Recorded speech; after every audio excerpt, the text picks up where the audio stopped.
Lecture number 8 سبق number 2 اگر سورج نہ ہوتا کلاس 2۔ السلام علیکم بچوں آج ہم سبق اگر سورج نہ ہوتا اس کی نیکسٹ کتاب خوانی کریں گے۔ آپ لوگ اپنے بکس اوپن کر لیں، پیج نمبر 18۔ ٹھیک ہے بیٹا، چلیں شروع کرتے ہیں۔ یاسر اور آپا اگر درخت نہ ہوئے تو میں آم کیسے کھاؤں گا؟ بانو ہنس کر، بالکل ٹھیک کہہ رہے ہو تم دونوں، اگر حرارت نہ ہوئی تو ہمارے کھانے کے لیے کچھ بھی نہیں ہوگا، اس لیے ہم بھی نہیں ہوں گے۔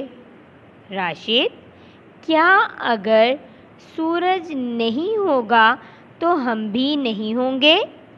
بانو، جی ہاں جناب، اگر سورج نہ ہوتا تو ہم سب ہوتے ہی نہیں، نہ کوئی گرمی سے پریشان ہوتا، نہ کوئی مزے سے آم اور آئس کریم کھاتا، اور نہ کوئی پنکھا چلا کر آرام سے ٹی وی دیکھتا، ہم تو کیا کوئی جاندار نہ ہوتا۔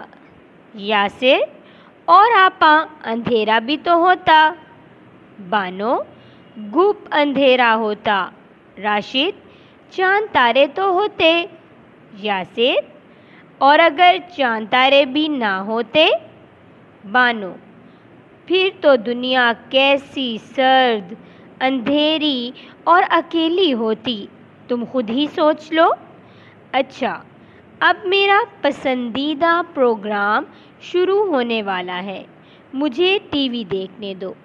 بچوں آج ہمارا یہ سبق اگر سورج نہ ہوتا اس کی کتاب خوانی کمپلیٹ ہو گئی ہے۔ آپ لوگوں نے اپنی امی اور باجی کی مدد سے اس کو دوبارہ سے دہرا کر اچھی طرح سے یاد کرنا ہے۔ ٹھیک ہے بیٹا؟ اوکے، اللہ حافظ۔